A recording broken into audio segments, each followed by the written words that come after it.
I was 20 years old and had moved from England to live and work in London. I had no real experience in relationships. On the outside, I seemed outgoing and pretty tough, but inside I lacked confidence. I looked at myself in the mirror and only saw a fat, ugly, aggressive, and unpleasant person. Now I see that none of that was true, but it meant I was vulnerable. I met a man named Guillermo who was 27.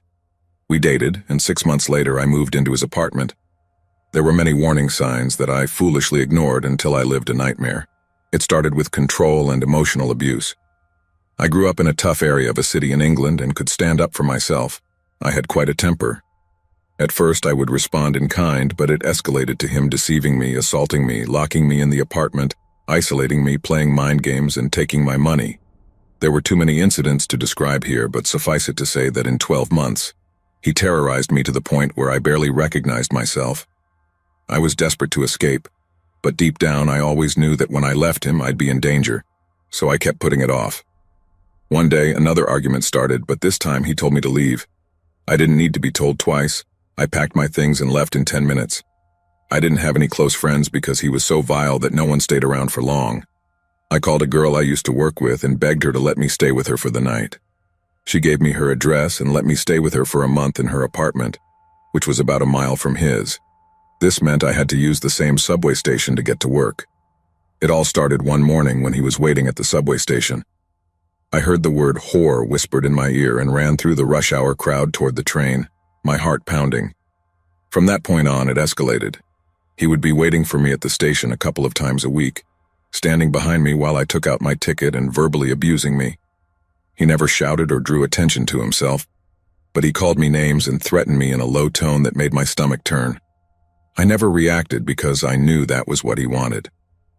Foolishly, I hoped he would get tired and leave me alone. Then he started showing up in the neighborhood around my workplace in West London. I told my manager and colleagues, but this was before mobile phones were widely used.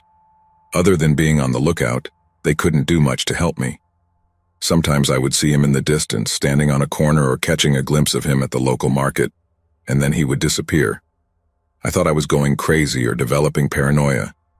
I moved from my friend's apartment to a shared house about 1.5 miles from his place. I didn't know other areas of London, and I had made some friends in the area, so I didn't want to leave entirely. I used the same station, and since I stopped seeing him there, I thought he was starting to move on. It took me a couple of weeks to realize that the white van with tinted windows that was permanently parked outside my apartment didn't belong to a neighbor. I was horrified to realize it was him, sitting in that van day and night, watching and tracking my movements. One day, shortly after the van appeared, he approached one of my housemates to give me a message and ask for the house phone number. I wasn't very close to my housemates, so I hadn't told them what was going on. They thought he was a friend and gave him my number. From then on, he called every night, all night long. Eventually, I told them what had happened, and they promised not to let him in and to disconnect the phone at night. He started leaving gifts and cards at the door. My room was on the ground floor, and they threw a brick through the window. I have a bird phobia, and I kept finding dead birds on my windowsill. I was a bundle of nerves, jumping at shadows and startled by the slightest sound. I thought about moving again, but I knew he would find me through my workplace. I went to the police, who said that since he hadn't done anything, they couldn't do anything. This was before stalking became a crime in the UK.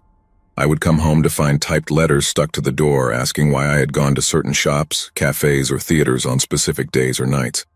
The letter asked why I had visited a particular address and who lived there. It was relentless, and he knew how to let me know he was always watching. I wanted to leave London and go back home, but I couldn't tell my family what was happening because my mother was seriously ill, and I didn't want to worry my father and brothers, as they had enough to deal with. Desperate, I needed to pretend I had left London, so I packed a couple of suitcases and took them back to my hometown. I knew he would be watching and hoped he would be fooled. I completely underestimated the madness. I would stay at my best friend's house when I returned home. I thought I saw him once, but I dismissed it as paranoia. The night after I arrived, I went out for drinks with my best friend Diane and 2 other friends. We went to a couple of bars, listened to some music, and all ended up at her place just drinking and chatting. A couple of days later, I returned to London, and there was a note waiting for me on the doormat. I opened it, and to my horror, it contained details of my night out, along with threats about what would happen to me for being an unfaithful whore. It mentioned John, the bars where we had drunk, and even the name of the band. Then he called the house phone, screaming and ranting nonsensical words. I saw one of his friends who told me that without me knowing, the crazy ex had driven 350 kilometers and had gone straight to my best friend's house. He had seen me leave and waited for me to return that night. Then he followed John home and waited outside his house as well. The next day, when John went to his local pub for an afternoon drink, the maniac ex followed John to the pub and made sure to chat with him to find out his name. This had been going on for about 4 months at this point. After about a month, I was on my way home from work. It was winter, around 7 p.m., and the streets were dark. He grabbed me on a side street and dragged me to the back of the van. I was petrified and crying in the dark van, being thrown from side to side. All I could hear was the radio. He didn't say a word. After about an hour, the van stopped and the back door opened. We were in an empty parking lot surrounded by trees. He kept his hand on the back of my neck as we walked for about 20 minutes through what I assumed was a forest. He never said a word as I asked where we were going and why he was doing this. It was as if he were deaf. He didn't even acknowledge what I was saying. The night was freezing and there were no lights except for his flashlight.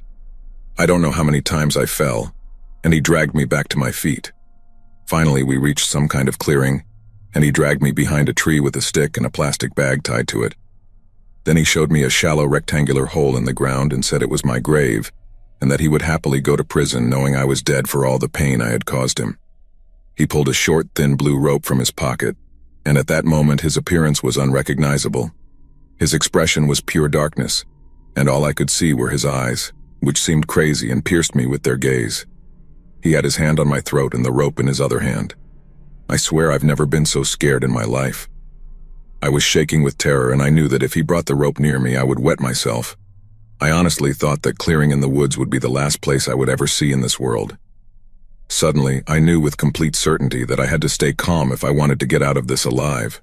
I told him he didn't need to do this, that I knew I was wrong for making him angry. It was all my fault, and I was sorry. I told him we could get back together and that now I knew he truly loved me. In the end, God knows how, but somehow I managed to reach him, and his eyes cleared. He spoke to me and agreed to let me go and collect my things to move back in with him. He drove me back to my apartment. I ran inside and collapsed on the floor while he waited outside. He started honking, banging on the door, and yelling and ranting outside my house. My housemate called the police, but he left when they arrived on the street. I gave them his details and told them what had happened. He denied everything, and the police said that since there were no witnesses, it was my word against his.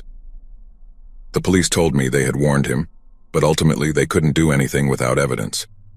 I gave them the notes he had left, the van's license plate, and the names of people who could corroborate what I was saying, but they still said it wasn't enough to arrest and charge him. They checked the van's registration, but it wasn't in his name. And so the harassment and stalking continued. I started carrying a rape alarm, hairspray, a screwdriver, and anything else I thought could protect me. I hadn't slept well in weeks, and food would get stuck in my throat if I tried to eat. I was a shadow of my former self. Some of his friends came to see me to tell me to leave London, as he was obsessed with getting revenge because I had gone to the police. I went to a lawyer who wrote a cease and desist letter. I found pieces of it torn up at my door.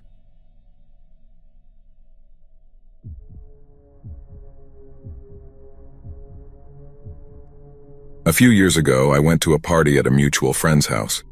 It was a typical party.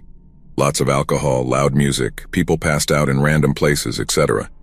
Most of the people there attended the same university, except for a few who were there because they knew someone like me.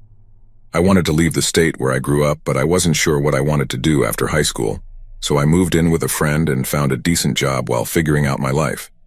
That friend invited me to join him at what was basically a Friendsgiving celebration, but with more alcohol and less turkey.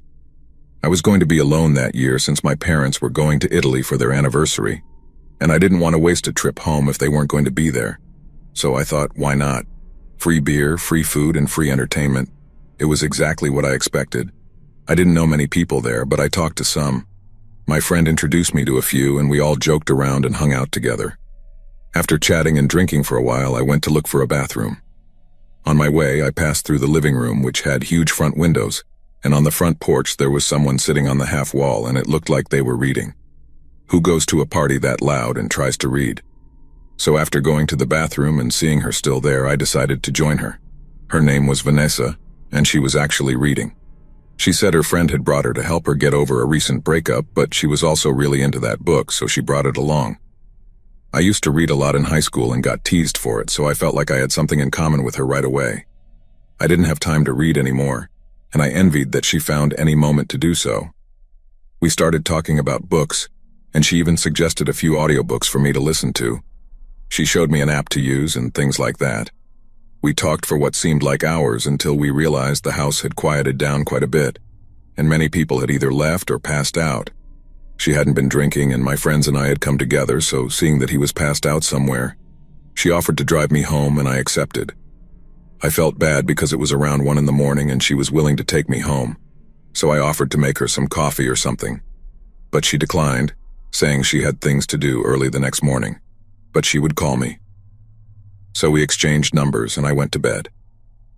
That same day, around noon, I woke up to her call, much to my surprise. I had only had one semi-serious relationship before, so I wasn't expecting her to actually call or be interested at all. But sure enough, she was calling to ask me to come to the door. She had brought lunch for us. I thought it was a sweet gesture on her part and was surprised she remembered where I lived. While we ate, we talked a bit more about ourselves, where we worked, where we were from, that kind of thing. She said she attended the nearby university and was actually an intern nurse at a local clinic. I thought that was cool, at least she had her life figured out. Maybe it would be good for me to know someone like that. Of course, we quickly hit it off and started dating. She would stay at my place a lot, and occasionally I would go to hers, but she preferred staying at mine. I didn't mind since she would get up and leave at random times for work, so I didn't have to worry about rushing out of her place or anything. Something she really seemed to enjoy was giving me gifts. I mean, I think she bought them, but I wasn't always sure. Some things came in packages, but most didn't. She gave me a lot of shirts and hats. I was never a fan of hats, but she said she liked how I looked in them, so I wore them. She told me she got the clothes at thrift stores or that someone at her work gave them to her.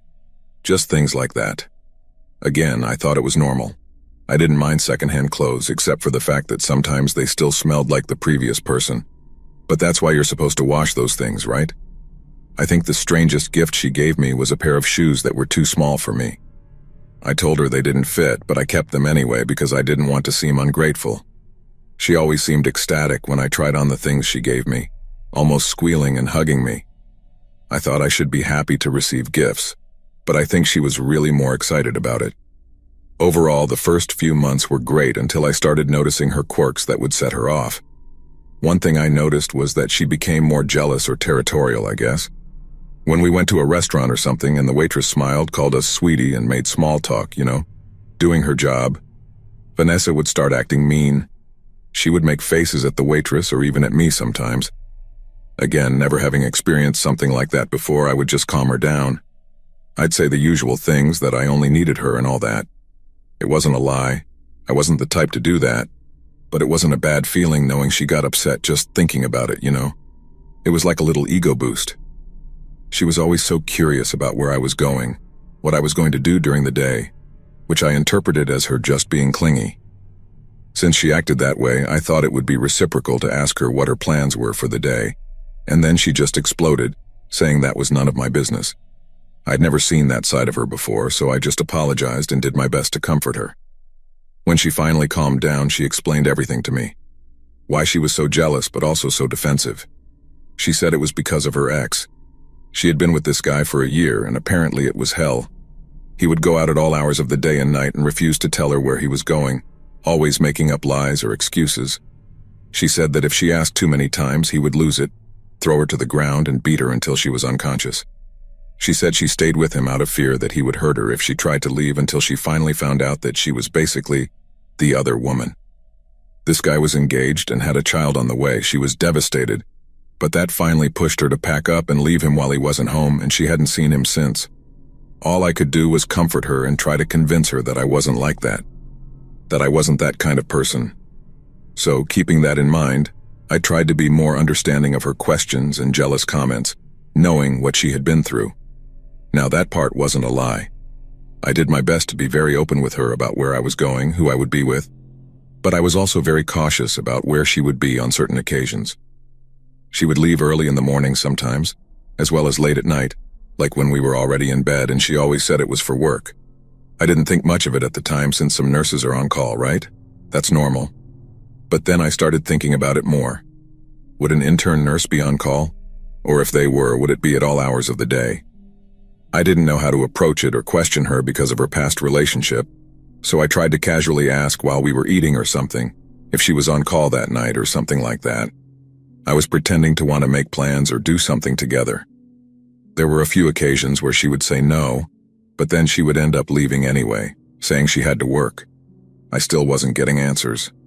To fast forward a bit, her disappearances continued to happen while she tried to control my movements and whereabouts. If it really was for her job, I tried to support her and told her she should demand a better schedule so she could have a regular sleep pattern, hoping that would help her calm down anyway with how controlling she had become. To my surprise, she agreed with me and said she would ask the next day. That blew up in my face when she came home upset, saying she had been fired. I comforted her, trying to stay positive, and offered to take her out to dinner when her phone rang. Within seconds, her face lit up and she said she had to leave. Obviously, she had just lost her job, so where could she need to go? I started to ask directly when she told me she was going to a friend's house from work to pick up her things since they had collected them for her. It sounded pretty reasonable, so I offered to go with her, but she insisted she could go alone. So I kissed her and waited for her to return. A few hours passed and I started to worry about where she was and if she was okay since she was pretty upset. So I tried to text her and got no response. I called once, not wanting to trigger her or anything.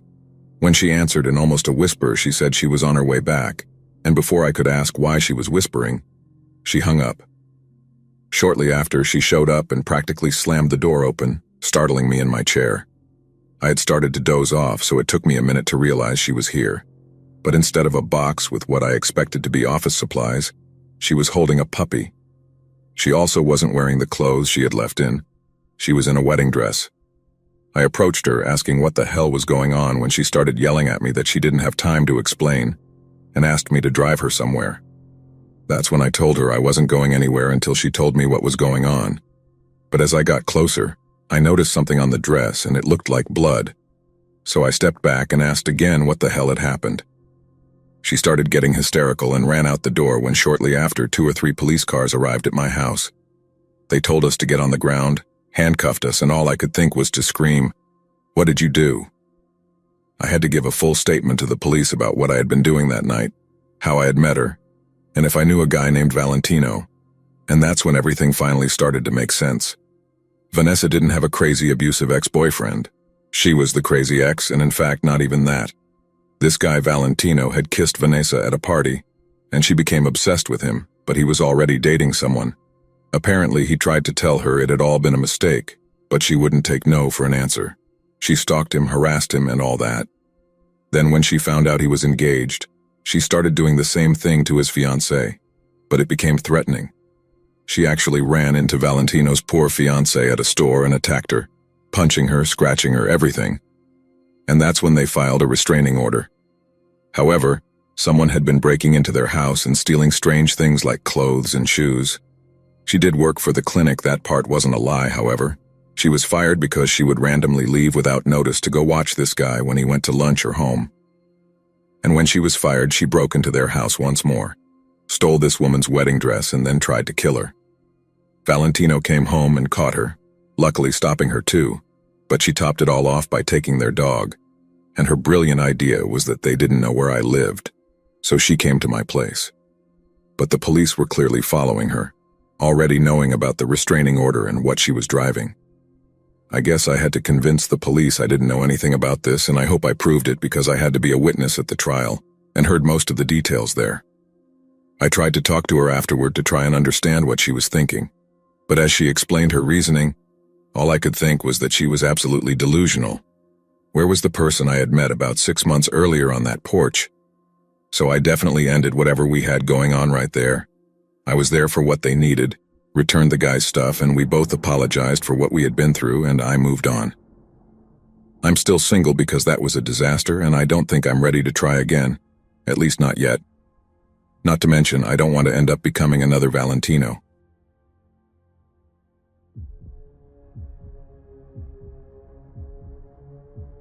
This story began in 2018 and lasted until 2021. In 2017, I had moved to Charleston, West Virginia, to be with someone. I worked several different jobs, but I ended up at a pizza place in 2018 as a shift manager. About a month after starting to work there, a new guy named Marcus began working as a delivery driver. Overall, we were friendly, but I was very annoyed by how the general manager left me in charge during my first official shift, one of the busiest nights of the week. The delivery driver stopped to help me when no one else did, which I greatly appreciated, but at the same time he had a tendency to lose his temper over the smallest things, some of which I had to report to the general manager. In early 2019, the boyfriend I had moved to West Virginia for broke up with me. After being single for about a month, I noticed Marcus started to take an interest in me, so we began talking more. At the time, my job had no formal policy on employees and shift managers dating. They just asked that we keep things professional at work. So one night, while I was closing the store, Marcus texted me saying he had forgotten to do something, as we had both worked the closing shift and he had already left.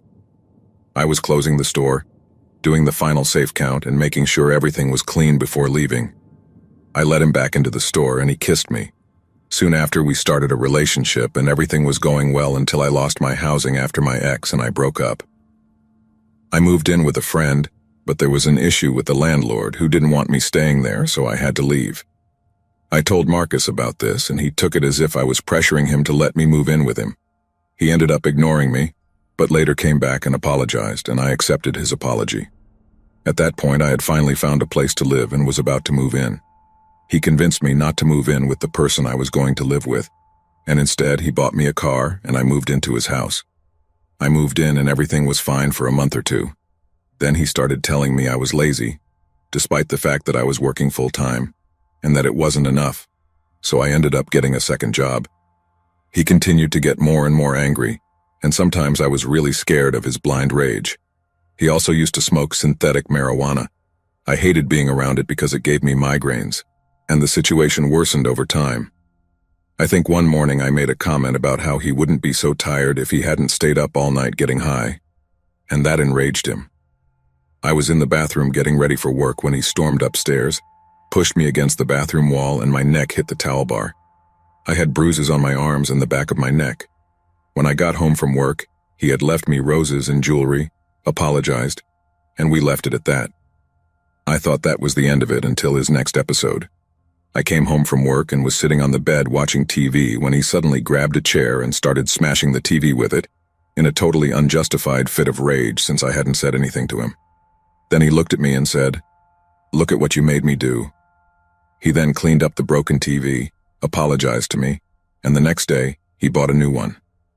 One night I mentioned how it would be nice to add a faucet to the bathtub because at the time, there was only an exposed spout, making it impossible to take a bath. Well, this enraged him again, acting as if it was irrational for me to want to take a bath after being on my feet all day at 2 different jobs. I told him I was going to sleep in the downstairs bedroom because I felt like I needed some space. Apparently, that was the wrong thing to say because I went down to the bedroom, and about 20 minutes later I heard him coming down the stairs. He had lost control and was yelling at me that I had to get out of his house, so I started packing my things. He kicked me, and I fell, hitting my face on the bed frame. It wasn't hard enough to leave bruises or marks, but my face hurt. Apparently, I wasn't leaving fast enough for him, so he decided the best course of action was to call the police. He told them he had asked me to leave and that he really needed me to go. That I had been living there for 3 months, and he didn't want me in his house anymore. He was very drunk at the time, by the way. Well, the police showed up and they separated us. One officer took me outside to talk while the other spoke to him. I explained what was going on, how he had lost control and had been drinking heavily. The officer asked me if he had put his hands on me or done anything physical, and I was really scared at the time, so I told him what had happened. Well, here's what the officer said to me, and I really regret not listening to him at the time. "Look, I know how these things end. I don't want to be called back to this house because we have to take you out in a bag. Please leave and don't come back, it's for your own safety." When I went back into the house to grab some of my things because I planned to stay in a hotel that night to get away from him and make sure I was safe, he was becoming belligerent with the other officer. The cop looked at him and said, "She is a legal resident of this house. She's been living here for 3 months. She receives mail here, her ID has this address, and you can't kick her out. She has every right to be here. And you'll have to go to court if you don't want her here through the legal eviction process. She's going somewhere else for tonight to let you calm down, but you are not allowed to restrict her access to the place. So I did exactly that. I went to a hotel, and the next day, he called me, sounding very apologetic. I told him I wouldn't come back unless he promised to stop smoking synthetic marijuana and try to control his drinking. He promised me he would go to an outpatient clinic for his alcoholism and stop smoking synthetic marijuana. So I went back. Things were fine for about 5 months. It's important to mention that at the beginning of our relationship, when he had ignored me, he had changed his phone number to avoid me. This is relevant because at that time, the pandemic hit, and I had to quit my job at the pizza place because managing 2 jobs was too stressful for me. So I was left with only one job, selling mobile phones. He had been fired because his driver's license was suspended. He went to the DMV to try to resolve the issue, and I drove him since the DMV office was right across the street from my work. I didn't hear from him for most of the day. When I finished my shift and got home, I found him heavily drinking. In fact, he started blaming me for the suspension of his driver's license. His license was suspended because he had a DUI, and he had changed his phone number, which meant his lawyer couldn't get in touch with him about the matter. Somehow, this was also my fault. It was also my fault that he had lost his job as a result of the license suspension. I told him that once again I would stay in a hotel because of how erratically he was acting. He told me I better stay away and find the money to move out. I replied that this would be my last day in his house, and that's when he completely lost control. He told me that he knew I was already planning to leave to go back home because my mother was awaiting a cancer diagnosis. I don't know how he knew this. I guess he went through my phone, but I was already becoming more concerned about his erratic behavior after being locked down together for several months. So I was already trying to get out of the situation. Then he went outside, and when he came back, he walked in with a loaded gun. He pointed the gun at me, and I just grabbed whatever I could and ran out the door. He chased me to the car with the gun, and I got in the car and drove off. I ended up at a hotel, and when my friend found out I was staying there, she told me to come to her house, and I moved in with her. Her house was a bit crowded, so I eventually moved in with some coworkers. For about 6 months, I ignored his messages and his attempts to get me to come back home. I stood my ground, refusing to continue the relationship and cut off all contact with him. In February of 2021, when the big snowstorm hit the United States hard, I was home alone. My roommates were 2 hours away. We were sent home early from work because of how bad the storm was, and by that point, I had already packed most of my things to finally move back home. I had already informed my supervisor that I wanted to transfer, and they were working on the details. I got home around 6 in the evening. I went upstairs and started watching TV in the upstairs bedroom. My roommate's bedroom was downstairs in the townhouse we lived in. We had a Ring camera in the front of the house, but not in the back. It was around 9 or 10 at night when I realized I hadn't eaten all day, so I got up and something told me to take my phone with me. I went downstairs without turning on the lights since I knew the layout of the house well. To explain the layout, the front door is in the living room and you have to walk through the small dining room to get to the kitchen from the living room. At the back of the house, there's a door that leads out to the backyard, right in the kitchen. As I walked into the kitchen, I froze in place. I saw him. He was there, standing, looking at me. He was standing near the back door and the knife block was right beside him. At that moment, I had to decide whether to try to run past him, risking him grabbing a knife and stabbing me, or run back through the dining room to the living room to escape through the front door. As I turned to run back the way I had come, I tripped over a broom. He grabbed me by the hair, and I felt a sharp pain in my scalp. Then he punched me in the face twice. At that point, I pressed the side button on my phone and called the police. I explained what was happening, and they told me they would send someone right away. The emergency operator asked me to stay on the line. Meanwhile, he was shouting in the background that the police weren't going to arrest him, that they would arrest me instead. I tried to get past him, but he kept blocking my way. The only thing I could think to do was raise my arm and punch him in the face. He didn't expect that punch, so he backed off and I took the chance to push him and run outside. By then, the street was already filled with flashing blue lights. My face was swollen and blood was coming out of my mouth. The police took me to an ambulance while they tried to get him out of the house. He had turned off all the lights and locked himself inside. The cops told me they weren't going in because they didn't feel safe since they didn't know if he was armed with the house in darkness. This infuriated me because he had no right to be there. They told me I would have to go somewhere else for the night and wanted to send me to a women's shelter. At that moment, in a completely involuntary response to fear, I peed myself because I was terrified that I was going to die that night. I was in soaked pants with no clothes to change into. Luckily, before leaving the house, I managed to grab my keys and purse that were by the front door. I called my friend, the one I had stayed with before, and told her what had happened. The police took me to her house.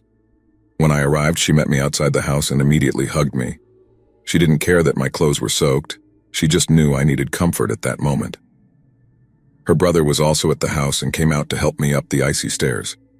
They had a towel and clean clothes waiting for me. After showering, I sat down and broke down in tears, unable to believe everything that had happened. I thought it was finally over. But the next morning, I got an alert on my phone. My car had a tracker that notified me if someone hit it or if something happened to it. It alerted me that my car was being towed. He had tried to sell it for scrap. Fortunately, the person towing the car called the police because it seemed suspicious to him. The car was in good condition and it also had my iPad inside, which made it seem even more suspicious.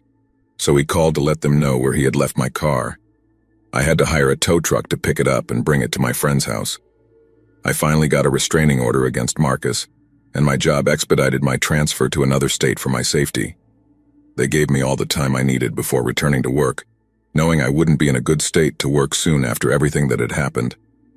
I'm back in my home state now, and occasionally Marcus tries to call me, since the restraining order has expired. Every time he does, I block his number. I've moved on with my life and am in a much better place. In fact, I reconnected with someone from my past and I'm in love again. He knows all about my trauma. We've talked about everything that happened to me and he does everything he can to show me that he's not like my ex. So, if you ever find yourself in a situation where the person you're with shows any kind of violence, get out of there the first time it happens. Don't wait, it's not going to get better, it will only get worse. Your life is much more important. And if you ever cross paths with this Marcus, just know that I curse you for everything you put me through. You don't deserve anyone wishing you well. My gut told me to take my phone with me, and if I hadn't, the situation could have been very different. So always trust your instincts. They're there for a reason.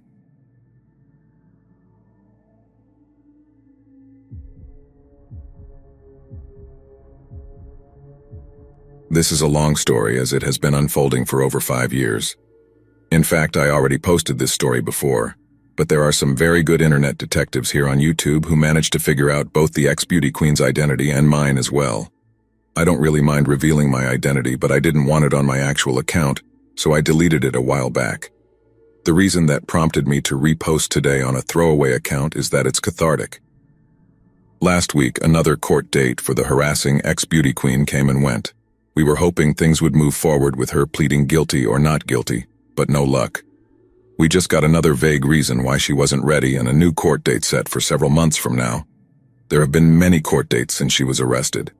It's been more than 18 months since her arrest for continuous harassment and stalking, and she still wants to drag things out, seemingly to try to remain relevant in our lives. As a side note, the amount of court resources and taxpayer money being wasted is truly astonishing. Anyway, let's get to the story. To recap, my husband dated a beauty queen, a winner of a well-known pageant title before me. They broke up long before we met. She was a stunning blonde, very tall, a bombshell in her day, in my opinion. This is somewhat important to the story, I suppose. But while on the outside she was a dazzling pageant winner, on the inside, oh boy. She could be charming and beautiful if she needed you, but mostly she treated those around her terribly, including my husband, and he eventually broke up with her. But she never went away. She continued calling and emailing repeatedly, even after my husband and I met. In fact, her calls increased. She would call over and over, day and night, even after my husband, then my boyfriend, blocked her number. She asked for money and threatened to go to the police, claiming he had mistreated her if he didn't give it to her. Of course, he didn't give her the money. This made her very angry. The threats escalated and became more malicious. But when that didn't work, she would switch tactics and sweetly ask for help with certain projects she was trying to get off the ground, or more accurately, wanted him to do the work for her and she would take the credit, with the promise that, if he just did this one last thing for her, she would go away. He didn't respond, then she would turn malicious again. Any tactic to get attention or what she really wanted, money. My husband was terrified. Because, of course, although he had never done anything to her, it would be her word against his, and he feared ruining his reputation and career. Unfortunately, we ended up at an event she also attended. She had been waiting for our arrival and had positioned herself near the entrance. When we entered, she stood across the room, looking me up and down, laughing and whispering to her companion, making an effort to try to make me uncomfortable. But that was fine. It was easy to ignore her until she ambushed me as I left the restroom. She had clearly been waiting for a moment when I was alone. She towered over me. She's very tall. I had no intention of confronting her, and as I hurried to find my husband, she kept pace next to me, hunching over so she was at my eye level. I'm 1.67 meters tall. Her head turned toward me. She looked like a caricature of herself as she walked beside me, smiling maniacally. "Where's your man?" she whispered in her strong accent. Her eyes were black. She looked like something out of a Tim Burton movie, hunched over with that demonic smile. "Watch yourself, Pug," she added, smiling. She liked to call me names like Pug because I have pugs, and I guess she thought it was an insult. What I didn't know then was that while I was in the restroom, she had walked up to my husband, put her arm around him while he was in the middle of a conversation with someone, and introduced herself to the man he was talking to as if she and my husband were together. My husband shook her off and told her to get lost. She then quickly made her way to wait for me outside the bathroom. We stopped going to parties after that. The last time we encountered her was at a funeral for a mutual friend. She followed me around the entire wake while my husband, then my boyfriend, spoke with the widow. I was talking to a friend and his wife. She walked straight up and joined the conversation as if she were part of the group. It was creepy, but also just weird. It was a funeral and I didn't want a scene. Silently, I took my glass of wine from the bar and walked away, leaving her with the couple I had been speaking with as she stared after me with a smile on her face. In short, it was annoying but manageable. However, the emails and calls never stopped. She would call my husband over and over, day and night, even though he had long blocked her number. She would pass by our house. I found my car scratched one night after leaving it outside, but of course I couldn't prove it was her. But that was enough. My husband had a lawyer send her a cease and desist order. After the first one, she called him from a private number. He answered and she said, "It's me," in a sing-song voice, as if they were best friends and he hadn't sent her a letter from a lawyer ordering her to stay away from him and his family. He said nothing and hung up. Another cease and desist was sent, then a third. Nothing would make her go away. She truly didn't believe my husband could not want to be with her because, her beauty. Eventually, though, she became enraged that he wasn't giving in, so she decided to take her rage online. I knew she was monitoring my social media, but since I don't use it much, I didn't care. However, she created a fake Twitter account and tweeted, "Husband's name is a fraud," tagging his colleagues, friends, investors, family members. Every person she could think of, she tried to ruin his reputation and career. On New Year's Eve, she posted on my Instagram account exactly at 12:01. "Happy New Year, Scrud." All social media was set to private. We went to the police armed with the emails threatening that if we didn't give her money, she would go to the police. And she was charged with 2 counts of harassment and given a restraining order. To our surprise, the day after her arrest, our phones were ringing nonstop. This story had made the front page of the news, clearly a slow news day. Her day in court came just before COVID. We arrived at the courthouse and sat down. She entered and we were shocked by her appearance. In fact, shocked is an understatement. She was unrecognizable from her former self. She was no longer the stunning, statuesque blonde. Apparently, she had shaved her head and was wearing a short, scraggly brown wig. She had gained about 35 kilos, give or take, and now she was somewhat hunched over. With her height and new size, she looked like a football player. To complete her new look, she wore a bulky men's brown coat and a scarf tied over the wig like a babushka. My first thought was, her exterior now matches her interior. But what I noticed most were her eyes. A year earlier, we had shown a photo of her to our kids so that if she ever approached them, they would know to run. At the time, my son, who was small, commented that she had bad eyes. Out of the mouths of babes. Maybe it was that she had changed so much physically in general, but her dark eyes had narrowed into deep black slits as she scanned the courtroom and saw us.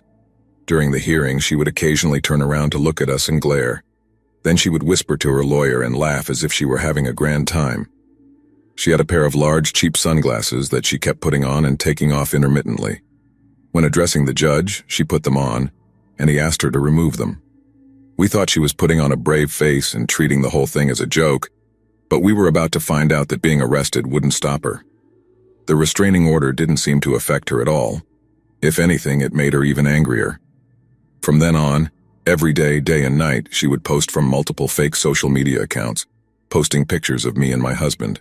She would post pictures of my husband with the caption, "pedophile," or other terrible names that included racist and transphobic comments. To give you a slight idea, she would post altered photos of my husband, photoshopped to look like he was wearing heavy makeup, and refer to him as a pre-op transsexual. She would post altered and unflattering photos of me, calling me old and ugly. And those are just the PG-rated comments. Look, I'm no beauty queen. The insults, while obsessive and vile, weren't what bothered me the most. Though I won't lie, seeing hundreds of pictures of myself on her fake Twitter account, calling me ugly and obsessively pointing out every flaw did get me down at times. Why did I keep looking?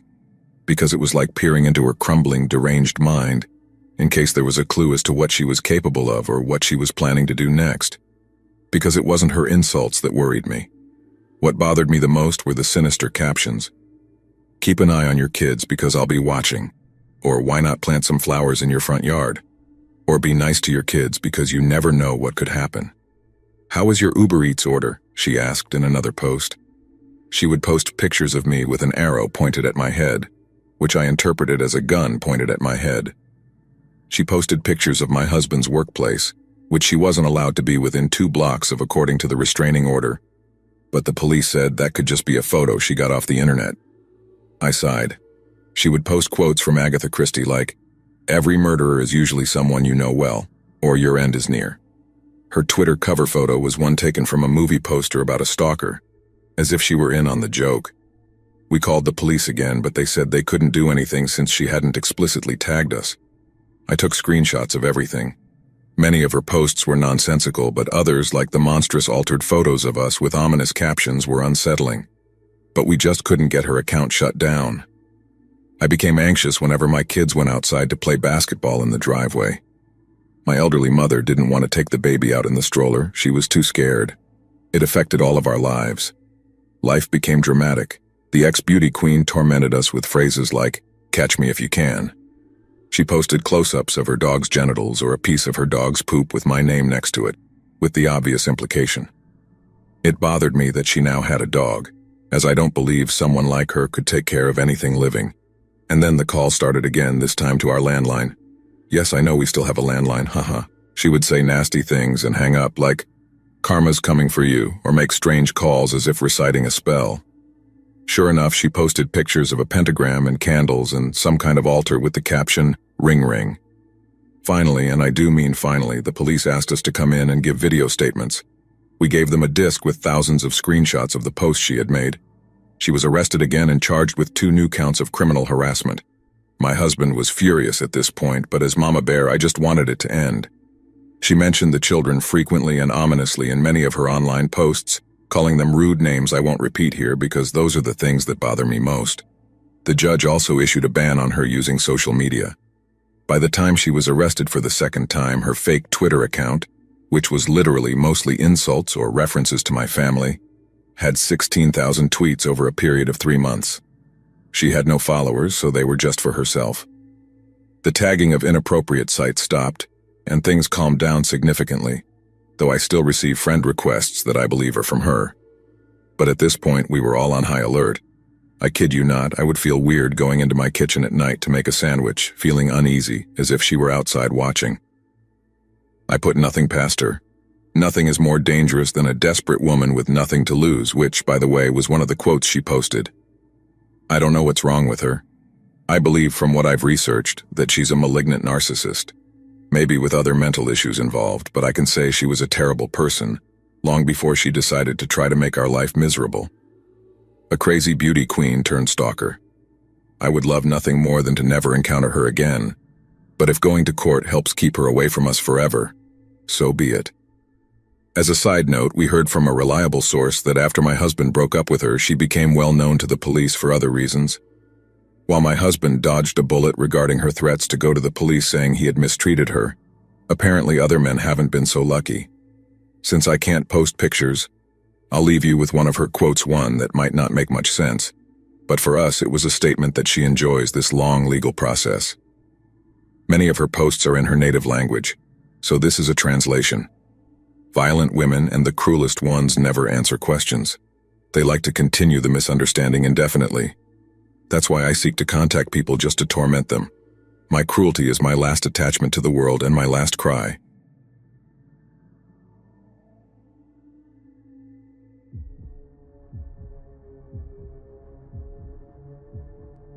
Anyone who has lived in the suburbs can have that false sense of security that I had.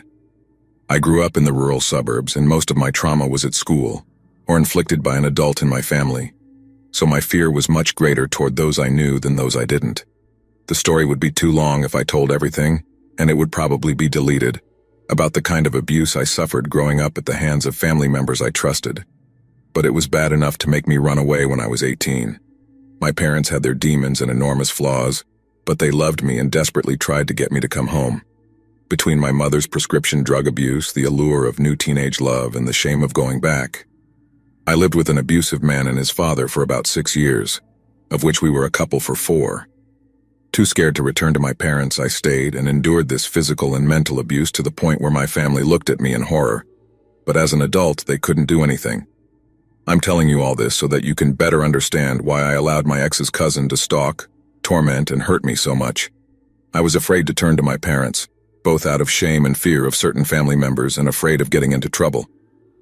I grew up fearing being sent to foster care, so I was also afraid of the police. I was young, learning, and filled with fear. It all started after a Super Bowl party with my ex and his family. We'll call my ex Juan and his cousin Benjamin. I had just turned 18, had just run away from home, was newly in love, and in my first year of college. Despite having run away, I was still attending the college of my dreams until my ex and his cousin made me drop out 2 years later. I met my ex on a dating site, an old one called Plenty of Fish. I had video games listed as one of my hobbies, and that attracted a lot of guys, but my ex stood out because he wrote a long introduction, 3 paragraphs saying how privileged he would feel just to be my friend if he could. I loved that, being young, plus he was a talented writer and speaker. He was also handsome, but having been raised by a narcissistic father, though intelligent, he was extremely manipulative, and I believed everything he told me, including eventually that I was ugly, stupid, and worthless. So I believed him when he said his cousin was a good person. I believed him when he said his cousin was harmless. And I believed him when he said he would take care of everything and that I shouldn't go to the police. His father was a single dad in a good position as he worked as an accountant at the corporate office of a major bank. So, the luxury also blinded me to the trap I had fallen into. Though my ex was a horrible person, his family was a mess, but his cousin was by far the worst. Benjamin got a girl pregnant at 16 and had some legal trouble since he was 28, but apparently nothing that an expensive lawyer couldn't handle. This wasn't told to me until much later. I met his cousin at a Super Bowl party. Obama had been president for 1 year, and this guy's political speech was overflowing with obvious racism, the kind of person I had always avoided. While my ex had red flags, Benjamin had a sea of them that anyone would have noticed. Obviously, he had anger issues from the start, but I never would have guessed he was a predator.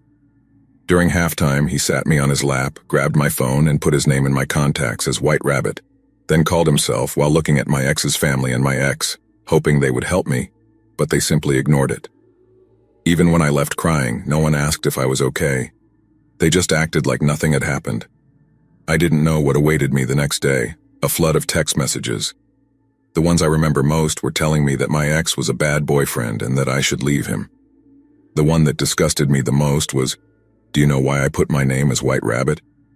I didn't respond, so about 10 minutes later he said, "Because I fuck like a rabbit," and gave some racist reasons for the white part that don't deserve repeating here.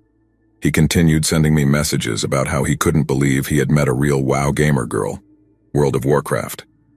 That's when I found out that not only did he play WoW, but he was in the same guild as my ex and me. He had been in jail for the last 6 months, and a week after meeting him, he reactivated his WoW account and resumed his harassment there too. It felt like there was no escape. I showed the texts and screenshots to my boyfriend at the time, but all I got from Juan was, "He's harmless, he's like you, it's good my family likes you." That was it. A month of texts, drunkenness, and political rants filled my phone and WoW account, and I guess it was harmless until one day he showed up at my university, a few days after my car had been destroyed by some idiot who ran a red light. Luckily, I only came out with some cuts and a fractured rib from the seatbelt. He said he was there to take me home because my ex was too busy to pick me up. Honestly, I didn't know what to think. I called my ex many times and sent messages, but he didn't respond, so at least it seemed like he was actually busy. I trusted this stalker's word and unfortunately got into his truck. After the accident, I was nervous, and any car noise put me on edge. Benjamin decided it would be fun to speed up and drive like he was in Fast and Furious, then pretended to lose control of the wheel. After screaming and crying the whole way home, we finally arrived, and he leaned in to kiss me. I pushed him away, but this guy was about 6 feet tall and weighed around 300 pounds, maybe more. With all the pain from my fractured ribs and general muscle soreness from the accident, I had very little strength, and my 5-foot-something, 110-pound self didn't stand a chance, even without the accident. I know some martial arts, though I'm not an expert, but I grew up with a nerdy brother who watched a lot of anime, so he signed me up for martial arts and dragged me with him. Enough to know that although I lacked size and strength, I had the advantage of flexibility. Despite the pain, I managed to break free from his grip and used my heavy backpack. Obviously not that heavy, but it felt like it with so many college books, to unbalance his weight enough to push him and bust his lip before running out of the truck. He yelled obscenities at me and then quickly drove away. When I got home, my ex's father was there, and surprisingly, he was sincere in asking what had happened and then apologized. Though he was a narcissist, his father was good at pretending empathy, though it was probably fake empathy in hindsight. This disarmed me from calling the police. I went upstairs and found my ex masturbating to his weird and disgusting fetish, and I basically hated myself even more after seeing all that. Because of course my ex was so busy. I can't help but cry remembering these things. My ex had really asked his cousin to pick me up, so I blocked the cousin everywhere and focused on school, but it wasn't enough. He showed up again a few months later at the university. I had night classes because I worked at a local cafe in the mornings. Benjamin tried to talk to me, spouting radical theories about my ex. And looking back, honestly, some of them were true, but I was too blinded by worse things to see them. Regardless, I ignored him and kept walking until he got angry. Eventually, it escalated to him screaming at me like a madman, throwing insults and saying all sorts of hurtful words he could think of in English. Fortunately, even though it was already night, the campus was full of people and security was strong. As I headed to my car, Benjamin kept shouting at me, but the security staff quickly intervened and escorted him off campus. They asked me a few questions, and I honestly told them what was happening. As a result, they noted his license plate to keep him on their watch list. A few weeks later, he showed up again, this time after one of my evening classes. He was waiting by my car, laughing. I decided not to take any chances and turned around to walk away quickly. As always, Benjamin ran after me. The parking lot was crowded, so honestly, I didn't feel as scared as I should have. He came running up to me, telling me to wait for him, but I ignored him and walked even faster. Finally, he grabbed my backpack, pulling me to the ground. I was so shocked that I just sat there while people stared at me.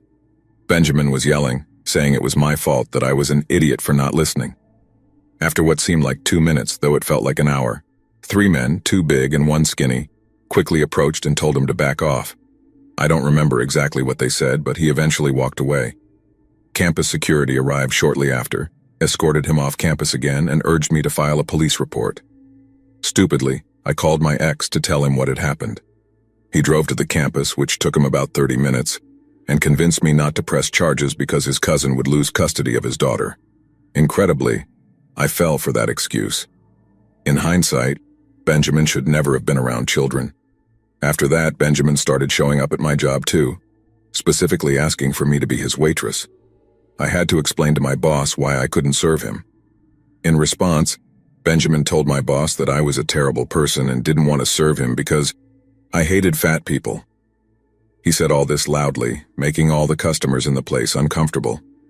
He said something like, "I would have left a huge tip if you know what I mean," which, if I hadn't been so scared, would have been ridiculous. He came back 2 more times, causing similar scenes, which led my boss to suggest I find another job, as it was clear this was becoming a problem. After that, Benjamin returned to cause problems on campus.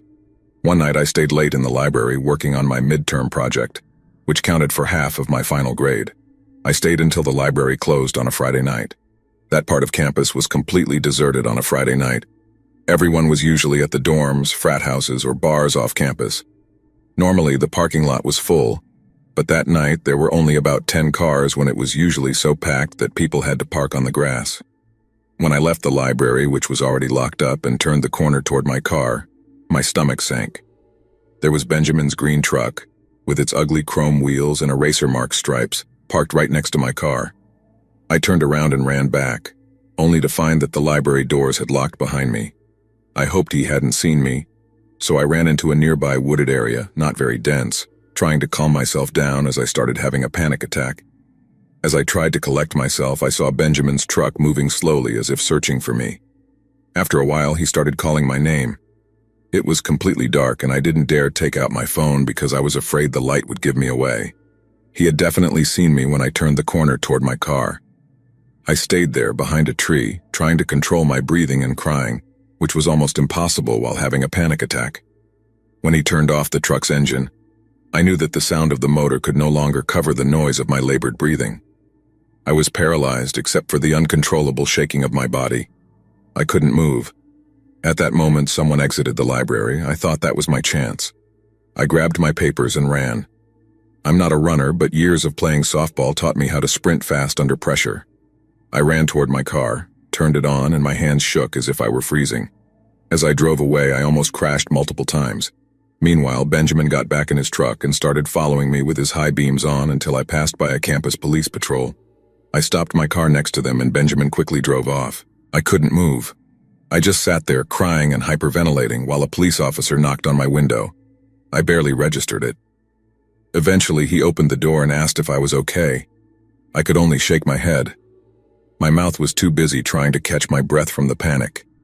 He called an ambulance because I was in no condition to drive, and my panic attack worsened as the officer tried to comfort me. I don't know if it was the relief of being safe, or the 6 months of pent-up fear from not being heard by my ex about his cousin's warnings, but everything poured out in that moment.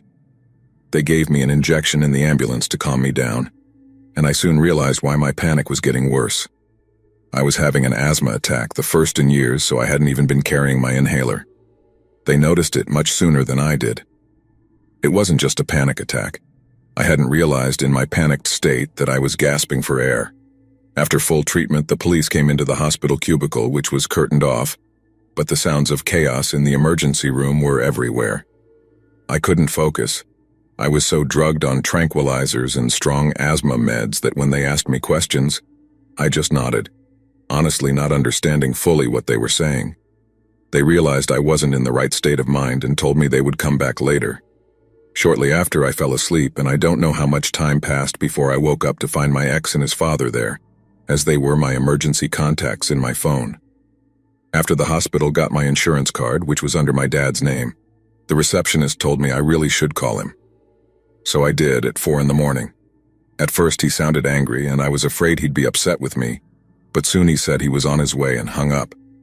When my dad arrived, his hatred for my ex and his father was more than obvious, and he begged me to come home with him right then. But my mind was so confused in those days, and I was so scared of going back home for many reasons I had made up, though honestly, in retrospect, I think I was more afraid of my ex leaving me and of being punished or disappointing my parents. I told my dad I needed to go back with my ex to pack and collect my things from school. While I was packing my stuff, my ex started unpacking it, threatening to tear my clothes and break my laptop if I tried to leave that night. He told me that if I left, I would never see anything I left behind again. Terrified, I called my dad and told him I had changed my mind. This cemented the control my ex would have over me for the next 6 years. His tactics to make me stay would only get worse over time. After 4 years, we weren't even a couple anymore. He started using Tinder and dating other people, but he denied me the right to move out. It was absolute control.